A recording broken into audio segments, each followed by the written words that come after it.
up mga ninong? So yan mga lods, so nandito nga tayo mga lods sa ano na to mga lods. So palis na talaga sa kami ng mga lods nung papunta na kami ng El Nido pa mga lods ng mga biyahe itong mga lods. Kaya lang ngayon ko lang nga siya nagawa ng voice over mga lods, medyo late na nga. So yan mga lods, tingnan nyo ano na itsura ko dyan, pero yan mga lods, salamat. So what's up mga lods, so nandito na nga tayo mga kabiyahe. So ito, nandito kami ngayon yan mga kabiyahe. Meron kaming pinuntahan, may nasikaso kami mga kabiyahe. I think parang nasa Princesa Garden ata ito mga kabiyahe. So yan, kasama ko nga pala yung dalawa kong co-teacher mga kabiyahe. So yan, nandito yan kami sa may lobby ng Princesa Garden mga kabiyahe. So yan, tinignan ko lang yan saglit. At saka nag-quotation lang ata kami dito mga kabiyahe. So yan, nandito na kami, palabas na kami mga kabiyahe yan. So yan, shout out sa iyo. So nandito na kami sa may gate ng palabas ng Princesa Garden mga kabiyahe. So yan, nandito nga yung parking area nila mga kabiyahe. Sino pa mga hindi pa nakapunta ng Princesa Garden? So isa nga pala ito sa medyo may class na hotel o resort dito sa Puerto Princesa mga kabiyahe. So yan, nandito na tayo mga kabiyahe, palabas na kami niyan. So yan na nga pala si Mutya. Ito na nga pala yung biyahe namin mga kabiyahe. Start na ng aming biyahe, papunta na ng El Nido. So yan yung aming pag-alis sa amin sa bahay mga kabiyahe. So yan, mga 2:30 na yan ng hapon kami umalis.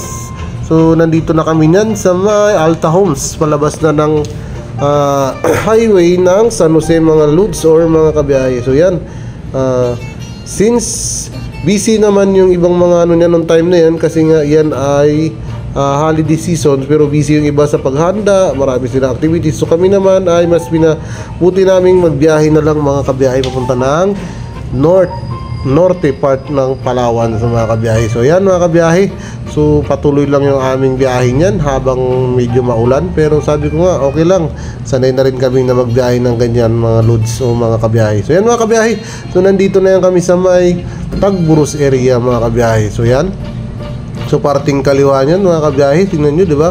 So yan, may mga vacant pa ng mga property dyan. So kung gusto nyo, so ito mga kabiyahe, bumili muna kami ng merienda or ng tinapay niyan, kasi nga baka magutom kami sa layo ng biyahe mga kabiyahe. So yan, tuloy na naman ang ating biyahe mga kabiyahe. So nandito na kami ngayon sa may Santa Lourdes mga kabiyahe. Dito na yan manda sa may yung papunta ng Cowrie Island mga kabiyahe, Honda Bay. So yan, nandito kami niyan. So continue na yung aming biyahe niyan. So inisip ko nga, sabi ko tiyak gagabihin kami kasi nga may kalayuan yung El Nido Palawan, pero sabi ko okay lang yan, pwede naman kami mag sleepover sa Taytay Palawan or sa Rojas Palawan mga kabiyahe. So yan, so ganyan nga pala yung setup kapag nagbabiyahe ng malayo.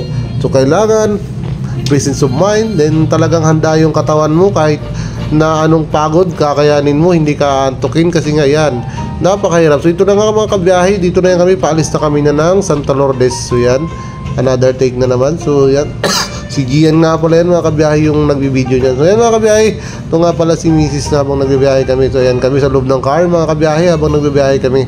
So yan, si Ingrid at si Kuya Carl, si Gian namin mga kabiyahe habang nagbibiyahe kami niyan.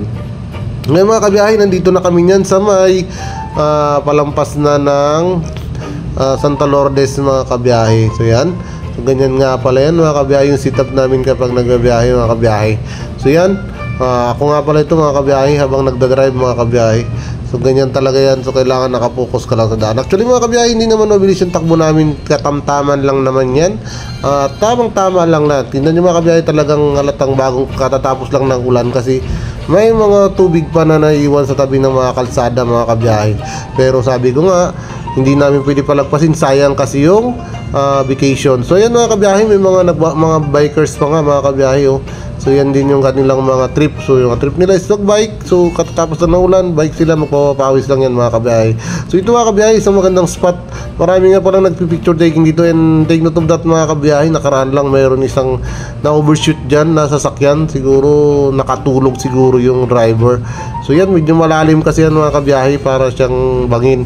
So ito mga kabiyahe, nandito na yan kami, papunta na ng Salvacion. So yan mga kabiyahe, diba, ang ganda ng dagat, diba, ganda ng place. So yan, kung titingnan mo siya, napaka-agaw pansin. Ay parang nasa ano na pala ito mga kabiyahe, nasa lampas na ng Langugan. So yung aming, ito yung Tindog Beach ata yan. So yan, nalampas na nga ng Langugan yan mga kabiyahe. Unang ahuni na yan mga kabiyahe.